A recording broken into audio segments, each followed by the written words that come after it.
alfarero, el herrero, el escultor. Las manos moldean, giran, calman, desplazan, dan vida, tallan, mezclan, encajan, ablandan, forjan. Tu salud a mano con el osteópata y fisioterapeuta Javier Navarro. ¿Qué tal, señores? ¿Cómo están? Darles la bienvenida un día más a Tu Salud a Mano, este espacio donde el osteópata y fisioterapeuta Javier Navarro nos da las claves para mantener la salud de nuestro cuerpo, y lo hacemos desde su clínica, ubicada en la calle Principado de Asturias 11 primero de Jaén.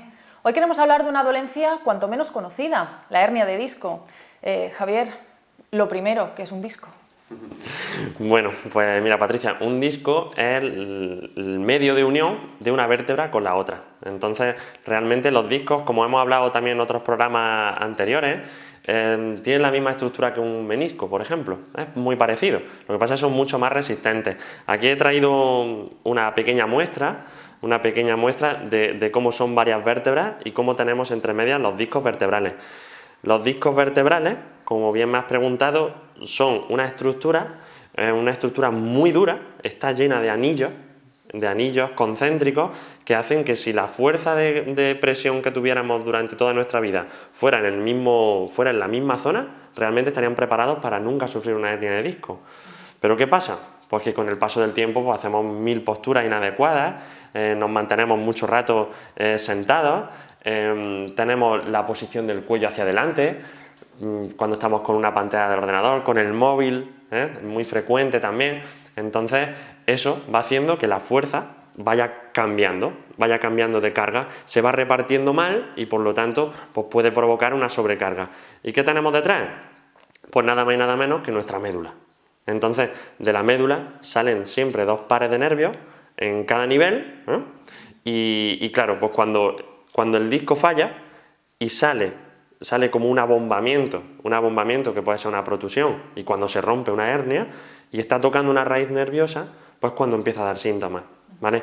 Hay muchísimas hernias de disco que pueden ser asintomáticas, estar totalmente, pues el paciente no sabe ni que tiene una hernia de disco, ¿vale?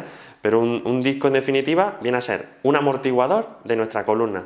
Tenemos 7 vértebras cervicales, 12 dorsales y 5 lumbares, y cada una de ellas, las 24 vértebras, tienen su disco interdiscal, tiene un disco intervertebral, perdón.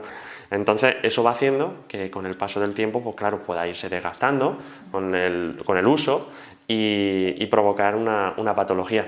Pero en definitiva quiero que quede claro que un disco es súper duro. Tiene un centro más blando, que es el núcleo, y la parte de fuera muchos círculos concéntricos de fibras, de fibrocartílago.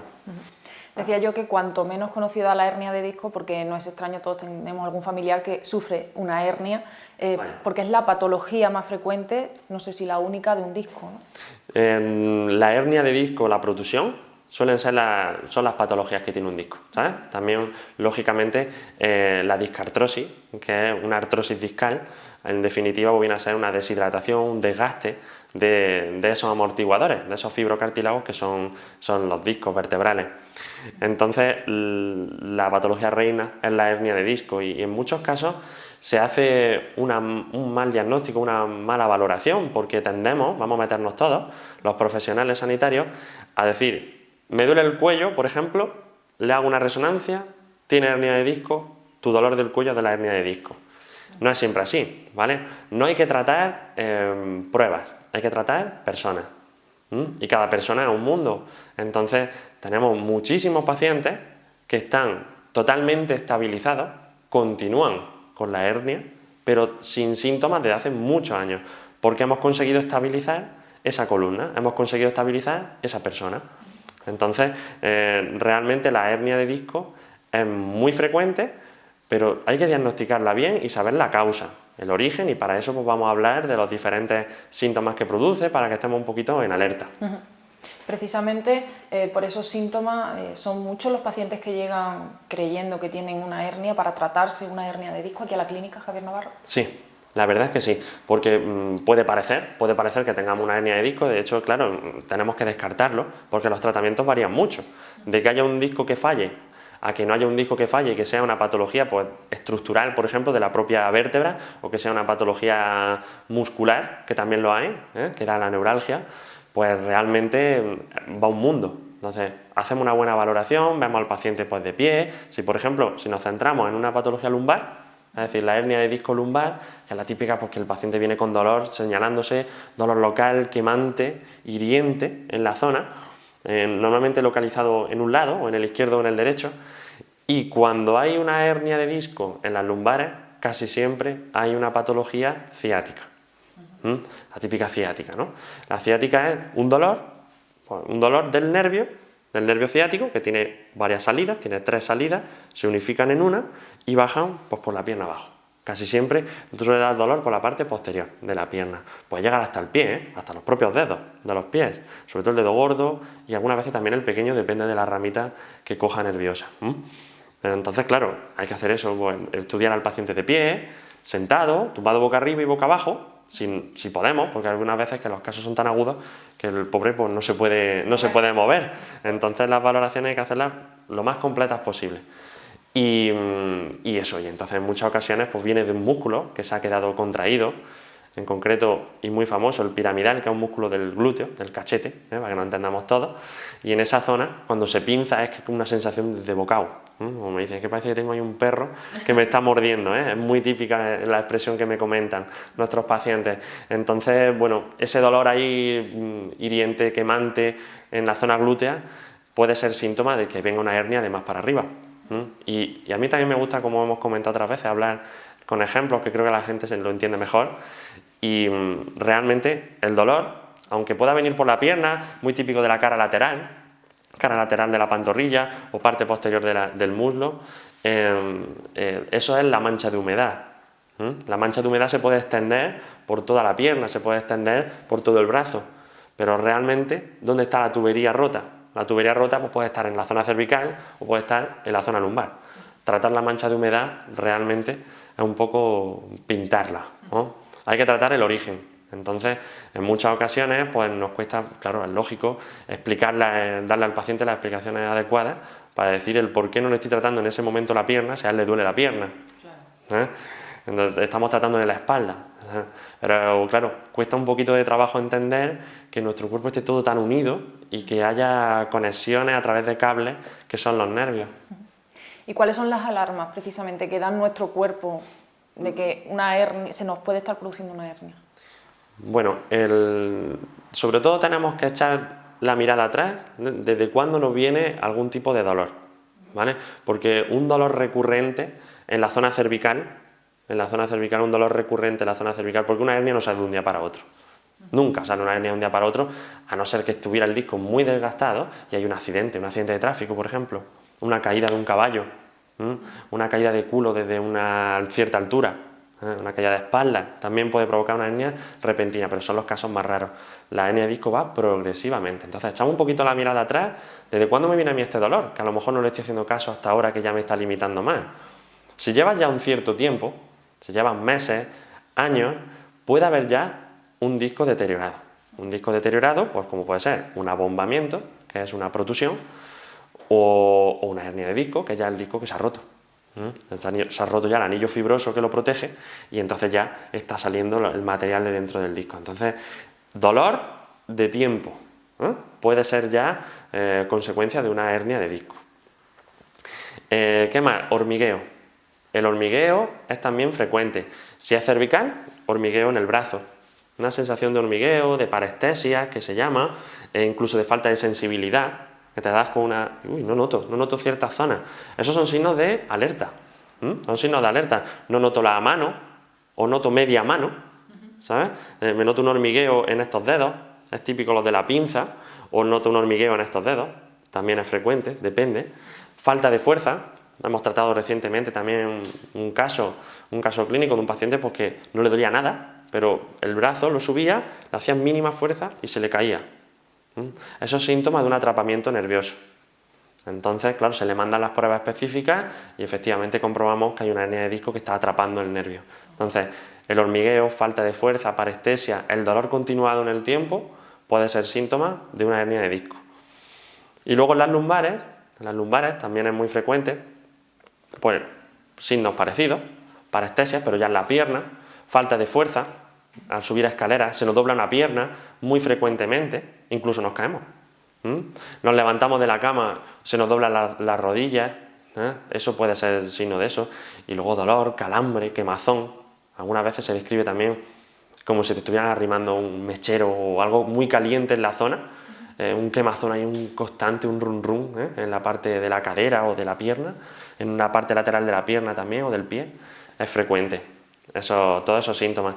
Y como ven, no estoy hablando de las dorsales, siempre he hablado de los dos extremos, pero es que las hernias dorsales, aunque existen y las tratamos, son muy raras, son bastante difíciles de encontrar porque tenemos un armazón enorme que son nuestras costillas, en nuestra armadura, y realmente si tenemos así completamente desprotegido el disco, es mucho más fácil que se lesione a que si tenemos aquí, ahora que salga de esta zona, una costilla, y de aquí otra, y de aquí otra, y de aquí otra. Entonces las costillas, quieras que no, protegen, además limitan los movimientos. La zona dorsal tiene unos movimientos limitados en rotación, lateralización y flexión y extensión. El cuello tiene muchos más movimientos y las lumbares también, están implicados en más movimientos. Entonces las dorsales dan bastante sintomatología y dan bastante la tabarra, las hernias dorsales, pero son mucho menos frecuentes y las tratamos también, por supuesto. Precisamente esa era la siguiente pregunta. ¿Cuáles son los tratamientos que reciben los pacientes que tienen una hernia de disco? Vale, pues mira, los pacientes que tienen una hernia de disco ya diagnosticada y que sabemos exactamente en el nivel que está, si es por ejemplo cervical, son diferentes los tratamientos de hernia de disco cervicales a las lumbares. Las hernias de disco cervicales dan muchas parestesias en las manos, entonces tenemos que hacer que ese disco que está comprimido, pues, lo más rápidamente posible se descomprima. Entonces tenemos una camilla de flexión-distracción que se llama, que ahora vamos a mostrar en un tratamiento que vamos a hacer a un paciente, cómo podemos descomprimir esa columna. Entonces hacemos una tracción controlada, muy controlada, mediante tecnología, vamos subiendo una tracción, hasta que el paciente ya nota un poquito de dolor, disminuimos. Es totalmente indoloro, pero claro, descomprimimos, estamos separando. Entonces al separar ya estás quitando la presión de la raíz nerviosa. Entonces tratar en descompresión es un mundo, porque claro, antes no teníamos todo este tipo de tecnología y estábamos tratando pues, en la compresión que había. Hacíamos estiramientos, descomprimíamos todo lo que podíamos, pero la recuperación es más lenta. Entonces, con la camilla de flexión-distracción que tenemos de FX de Chattanooga, es la marca que nosotros estamos trabajando, pues realmente nos ayuda mucho a la recuperación. Luego, el láser de alta potencia es una herramienta pues, que nos ayuda mucho también porque hace un efecto analgésico, antiinflamatorio y ayuda a crear alrededor de ese disco y de ese nervio que está herido, pues una zona en la cual se regenera rápidamente, llega más oxígeno y la fotobiomodulación que produce el láser pues hace que lleguen más nutrientes, baje la inflamación, el edema y regenera el tejido dañado, aumenta el espacio discal, ¿vale? Ayuda a que ese espacio se rellene, ¿vale? Si el disco está roto y está extruido, del todo incluso hacia abajo, que muchas veces el disco sale hacia atrás y se desplaza por abajo, por el canal medular a la vértebra de abajo, podemos usar otra técnica que se llama onda de choque. La onda de choque focal también lo usamos a intensidades bajas y en hernias crónicas. Hernias crónicas quiere decir porque ya nos viene el paciente después de 6, 8 meses o 6, 8 años, que nos han venido también con dolor en la zona. En casos agudos no usamos la onda de choque, pero en casos crónicos hace una estimulación brutal en la zona, y hace que el nervio baje la inflamación y quite fibrosis, quite adherencias que se forman en el tejido que ya lleva ya tanto tiempo dañado. Incluso tratamientos postquirúrgicos, ya nos vienen operados de hernia de disco y se forman adherencias. Pues esas adherencias, la onda de choque focal a unas intensidades entre 1 y 3, algunas veces podemos llegar hasta 4, la intensidad lo que conlleva también es profundidad y también la fuerza del impacto, el impacto que provoca la onda de choque. Entonces estamos despegando, como puliendo toda esa zona, ¿no?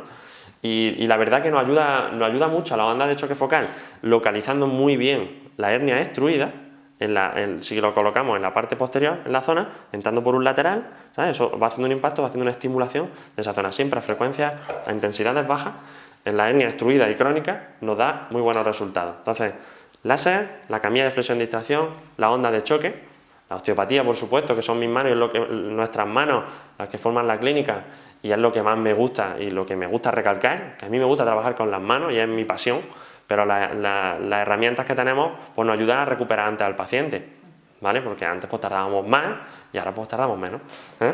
Y luego pues tenemos también la VacuSport. La VacuSport, una terapia de vacío intermitente, en la cual el paciente se mete hasta la zona del diafragma, dejamos toda la parte de fuera, por lo tanto no da sensación de agobio. Descomprime la vértebra y entonces va haciendo también que se drene mucho más. Y por supuesto en miembro inferior, en hernias lumbares, pues también favorece la regeneración del nervio que está dañado. Y en miembro superior, pues usamos lo que hemos traído en otros programas, que es la VacuMed, en la cual metemos el brazo y también pues va ayudando a oxigenar todo ese tejido. Así que con todo ese conjunto, manos y aparatos, hacemos que nuestros pacientes pues mejoren pronto. Y Javier, ¿existe alguna manera de evitar el tener una hernia de disco o por lo menos paliar el dolor que nos pueda provocar la hernia? Me gusta comentar siempre una cosa, que las posturas mantenidas no deben de hacerse. Es decir, yo siempre digo a los pacientes, la mejor postura es la siguiente. ¿Eso qué quiere decir? Que no estés más de 15-20 minutos en la misma. Si estamos haciendo siempre la misma postura cada día, sentados de medio lado, con la cartera detrás del bolsillo, las piernas cruzadas, por ejemplo, durante mucho rato, todo eso puede provocar, por ejemplo, una hernia de disco lumbar.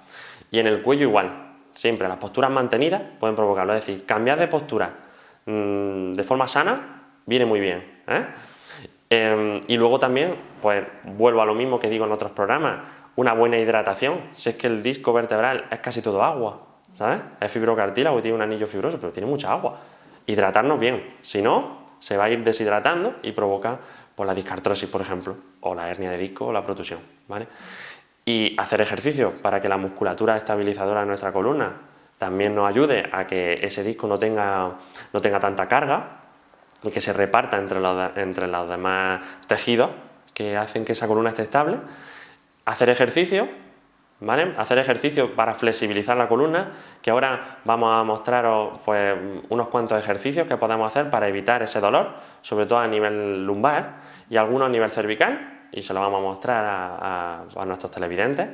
Y bueno, y una buena nutrición, ¿vale? Alimentarnos bien, cuidarnos de dentro hacia afuera, se nos va a notar seguro, para que nuestra espalda pues esté sana y nos dure mucho tiempo. Pues si te parece, vemos esos ejercicios. Bueno, hablábamos de una serie de tratamientos para paliar la hernia de disco. Javier, ahora con un paciente sobre la camilla, explícanos qué tratamiento se sigue precisamente para paliar esa dolencia. Muy bien, pues mira, lo que vamos a hacer primero, estamos con el paciente en decúbito prono, tumbado boca abajo, le he puesto una serie de cinchas para proteger la zona cervical y provocar una tracción mayor a ese nivel, origen suboccipital y cervical medio, y también hemos cinchado aquí a nuestro paciente de la zona de los tobillos, ¿de acuerdo? Entonces, lo que vamos a hacer con la camilla de flexión distracción de Chattanooga es estirar, provocar una tracción, una descompresión de los discos. Al estar estirando, descomprimiendo, el paciente se puede agarrar aquí a los asideros que tiene a la altura de las manos y entonces estamos provocando eso, que el disco que estaba oprimido se descomprima, ¿vale? Entonces al descomprimir estamos quitando presión a la altura de la raíz nerviosa y libera, ¿vale? Luego también tenemos la posibilidad tanto de subir o de bajar la zona lumbar, provocando más o menos tensión, depende de si el paciente tiene algún tipo de dolor en esta postura. Luego activamos el sistema de flexión-distracción, entonces lo que produce es un bombeo, hace un brazo de bomba, esa articulación, articulando, valga la redundancia, cada uno de los segmentos vertebrales. Cuanta más tracción le metamos, más descompresión produce del disco a nivel dorsal, a nivel lumbar, perdón, dorsal o cervical, depende de cuál sea el origen de su patología. Lo bueno también es que a la misma vez que está recibiendo este movimiento de flexión-distracción, hidratando el disco, pues podemos estar tratándolo manualmente, corrigiendo cualquier patología estructural que tenga a nivel vertebral, a nivel muscular, y luego también pues, nos favorece mucho la relajación, porque el paciente no se tiene que mover, entonces siempre está cambiando el punto de apoyo. Es muy relajante y sobre todo muy eficaz. Vamos entonces, Javier, a ver una serie de ejercicios preventivos que cualquiera podría hacer en casa para prevenir el que tengamos en un futuro una hernia de disco, ¿no? O dolencias mayores. Exactamente. Vamos a hacer una serie de ejercicios que la vamos a explicar aquí con nuestro paciente. Son sencillos, los podemos hacer en nuestra casa y son a modo preventivo y también los mandamos nosotros como deberes para casa, ¿no? Para después del tratamiento mejora los efectos. Entonces, bueno, mira, primero nos vamos a poner en cuadrupedia, apoyando nuestras rodillas y nuestras manos. Los pies los dejamos por fuera de la cama, ¿vale? Echamos un pelín hacia adelante, por favor, un poquito, así está, para alinear la línea esta que tenemos de la cadera con la rodilla. Entonces, al tomar el aire, vamos a meter la cabeza hacia abajo y subimos el tórax, haciendo como si fuera el dorso de un gato, ¿no? De hecho, este ejercicio se llama así. Tomamos aire, metemos la cabeza hacia abajo y subimos tórax. Y al soltarlo, descendemos esta zona haciendo extensión y subimos la cabeza. Lo hacemos varias veces. Tomamos aire, bajas la cabeza, subes el tórax, ahí está, suelta y al soltar subimos la cabecita y lo bajamos. Esto va haciendo un movimiento también parecido a lo que buscamos en la camilla, la flexión, distracción, sobre todo la flexión y extensión de la columna. Hacemos varias veces el movimiento y esto va relajando. El siguiente ejercicio, en esta misma posición, podemos partir, vamos dejándonos caer hacia abajo y nos vamos intentando sentar en nuestros talones. Mientras nos vamos bajando, vamos descendiendo un poquito la cabecilla y las manos las vamos estirando. El juego con la respiración es muy bueno porque al tomar aire la musculatura se estira y al soltarlo pues podemos mejorar mucho más la elastificación de los tejidos. Entonces toma aire, por favor, y al soltar estira un poquito más los brazos hacia adelante y baja un poquito más el trasero hacia los talones. Eso es. Vamos estirando toda esta zona. Nuestro paciente tiene que notar que estira esta parte de aquí. Relaja, es una zona que relaja mucho y bastante castigada y realmente nos agradece cualquier tipo de ejercicio, por poquito que sea, nos lo agradece bastante, ¿vale? Esos pueden ser dos principales. Ahora vamos a ponernos boca arriba, por favor. Nos ponemos boca arriba en la cama, una superficie estable, nos vale. Si la cama es demasiado blanda, tampoco la recomiendo. Si puede ser una colchoneta, pues casi mejor, en el suelo, una colchoneta, pues viene mejor porque tiene que absorber un poco el movimiento, ¿vale? Entonces si el colchón es demasiado blando, tipo viscoelástico, pues tampoco es bueno porque se hunde mucho. Entonces doblamos las rodillas, boca arriba, y nos vamos a llevar las rodillas al pecho. Nos sujetamos las rodillas y volvemos a jugar con la respiración. Toma aire, por favor, y al soltar, suelta, suelta, suelta, suelta, suelta, rodillas al pecho, ¿vale? Así estamos estirando la zona lumbar. Cuando el dolor es en la zona central, se puede hacer así. Si es unilateral, si es en un lado o en el otro, pues podemos estirar una y sujetarnos con la otra mano la parte más afectada. Y así estamos estirando un lado, estamos relajando esa zona, siempre, como digo, jugando con la respiración, ¿vale? Se hace de un lado y luego del otro. Y un estiramiento, ya hemos dicho 4 ejercicios, vamos a hacer un estiramiento que es cruzando la pierna, una sobre la otra, la subimos hacia arriba y nos agarramos la que se queda abajo, ¿de acuerdo? Eso es para estirar el piramidal. El piramidal, como hemos comentado en el programa, es un músculo profundo del glúteo que da muchas veces la neuralgia del ciático, la típica ciática. Entonces, haciendo este estiramiento, así, como está nuestro paciente Curro, pues lo que está haciendo es flexionar la rodilla derecha bastante más y la ha apoyado sobre la izquierda y estamos estirando el piramidal derecho, ¿eh? Así nota tensión en la zona glútea derecha. Lo podemos hacer del otro lado y estiramos los dos lados, ¿de acuerdo? Con esos ejercicios sencillos podemos evitar tener al menos un dolor agudo quemante como es la ciática, ¿eh? Y la hernia de disco, si mantenemos esa elasticidad, pues también podemos retrasarla o incluso evitarla, ¿vale? Muy bien, pues Javier Navarro, muchísimas gracias, como siempre, por esos consejos y nos vemos en la próxima. Estupendo, encantado. Y ustedes ya saben que pueden consultar su página web clínica-mediojaviernavarro.com o aquí en Tu Salud a Mano. Cuídense y hasta el próximo día.